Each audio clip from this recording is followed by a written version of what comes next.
She learned the word hate. Y'all been around too many white people. You know, in the Black community and household, there were certain things you just was not going. You said you was not. You going did to not ever hear, Mm-hmm. "Mommy, I hate you." No. Trying to make some sense out of this. So what I'm hearing is literally the title, Let Love Speak Louder. Yes. I can expect my now 15-year-old niece, happy birthday. Mm. I can expect her to do 15-year-old things. Yes. Yeah. I can expect my soon-to-be 20-year-old niece to do 20-year-old things. I can expect certain immaturity out of them. Yeah. And I can let love lead how I talk to them, how I Right. redirect them, Mhm. how I correct them. Mhm. In times like I can't expect them to be Who you are Yeah. in this stage Yeah. in your in life. this place and stage. I have to remember, like my 5-year-old she learned the word hate, and I think I've heard it now 3 times. One was "Mommy, I hate you." Yesterday was "Daddy, I hate you," and she said it one other time. Y'all been around too many white people. You know, You might be some I validity know there. we said we're not gonna talk about it. We don't do that in the black household. Wait. I wish y'all see Aaron's face over here. Aaron's like, oh no. Aaron, you want to jump in that on that? Aaron, get it. So I don't know if it's fair to say that is a quote unquote white thing. Yes. Specifically because in my house when I was growing up, there were maybe 2 things you just could not or should not say ever, right? You could not call someone stupid. Uh-huh. Well, actually probably 3 things. The R word. And then you could not say I hate you. Yeah. Because the second you said that, it's like, we're going to sit down, we're going to have an intervention. And it's like, no, you don't actually hate me. Maybe you're just actually, so it's like working through, it's like what you're actually feeling. and she got a very stern, direct. It was addressed. Talking It was nipped in the butt. I think I just never heard. But I also "Mommy, don't I know. hate you," I think unless what- that was I on think- TV. I think what Brother Carter is saying, and I'll do fairness to him, Aaron, and I didn't stutter what I said. know, but I think He said what I said. saying is that in the Black community and household, there were certain things you just was not going. You said you was not You going did to talk not back. ever hear, "Mommy, I hate you." No. So You didn't even hear a lot of talking back. You didn't even talk back. That part. right there. But that's part of the problem. She understood our assignment. No. After the fact. You may hear that Now. these days, yeah. but in my day, Nope. You have no Same for teeth. me. No, Nah, same for me. Aaron is Oh, All right, real quick, let's bring the Carter crew out here in the comments real quick. For starters, Lanita, she's Mr. Alan Pruitt, Miss Anika's lovely husband, says, "Oh, trust our 5-year-old got corrected real quick when that word I was came like, out let of her me get it mouth."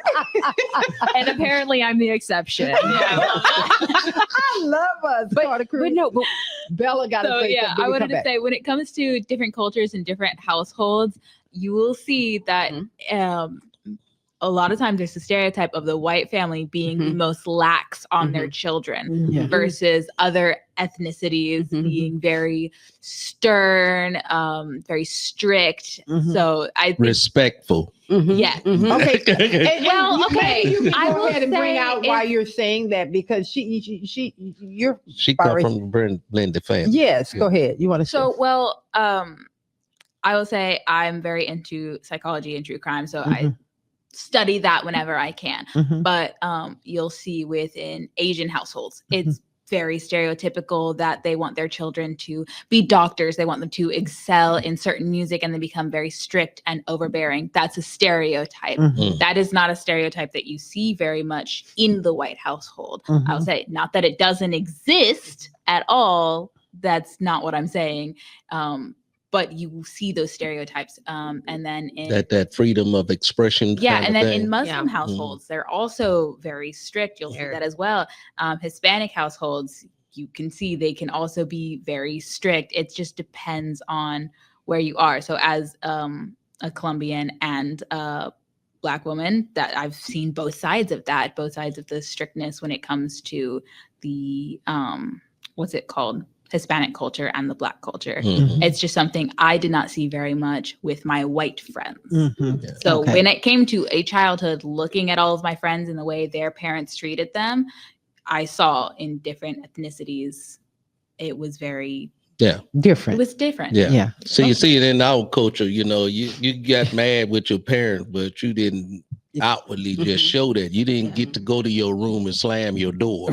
You won't have You to do it. eased it closed, and then you was like, "Oh, I can't." You didn't get to just express something out openly, because that been some teeth missing back in my day. And it was nothing called child abuse, but it was. Yeah. Oh, it was definitely Yeah. child abuse. It just was but not it on was record. And so the key word that stand out to me is that we had a certain level of respect. Mhm. yeah, or For- fear. I think Definitely fear. Yeah. I think it was Fear. And that, I think it was more fear than I think it- anything. yeah. And out of the fear came the respect. I think Yeah. the intention was respect, but the result was fear. Yeah. Yeah. Oh, that's real good. Yeah. Okay. And you know what's funny? I think I probably feared my mom Oh, yeah. initially. Now I'm like, oh, she at her house. I'm at mine. I'll say what I feel like saying. She'll either drive Yeah. over here or she won't. Or she'll get you. But Yeah. she'll get my dad. It was. I think the older I got, and I hear stories, I'm like, oh, I might not want to mess with him. Yeah. Like you just couldn't have told me. I was like, I heard, your dad's a firecracker. I was like, not my dad. Not your dad. He was just so My dad chill. is just calm. They said with y'all, Mhm. the kids. There's another side. Don't cross him. He got an altar. Don't cross him. I was like, oh, Yes. you might be right. All right, you Yeah. got it, sir. No, Yeah, and that also, Bella, might play into that boundary thing you were talking about earlier. Not being able to speak up when it comes to your family members, not having those boundaries, Mhm. because of that certain level of fear. respect and fear that you, Yeah. that you might get from standing up in your own 10 toes. Go ahead, Aaron. So here's my question. Is it more so like a matter like, oh, because like 'cause I'm hearing a lot of like very in the moment stuff, Yes. right? Mhm. And then it's like on the one side, it's like, like respect for the moment kind of thing, right? Do you think it's more so like when we're talking about some of this stuff, do you think it's more so that we're noticing tendencies or like calling out like stereotypes, right? Because like on the one hand, we mentioned it's like, oh, like I might be the one exception, right?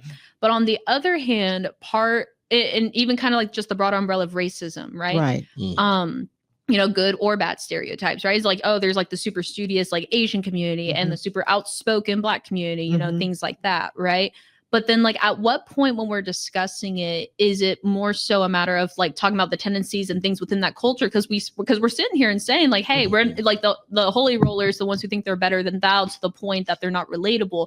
We're sitting there harping on that, right? But on the flip side, we're also almost having the conversation, like it could air into like we're being holier than thou against a particular Exactly. right. So I want to hear y'all's thoughts on that. I think that's very good. I think that it does kind of lead into that because again, that's your that's your experience. That's what you have seen. That's been how you viewed through your lens of something. So for me, when I think of what my child rearing was like, I can only give it based off of my experience and what my friends. So for instance, my going to elementary school through my middle school and up to high school, my experience was different than my husband's experience. Yeah. My elementary school was a mixture. I had more Caucasian friends and Hispanic friends in my schooling.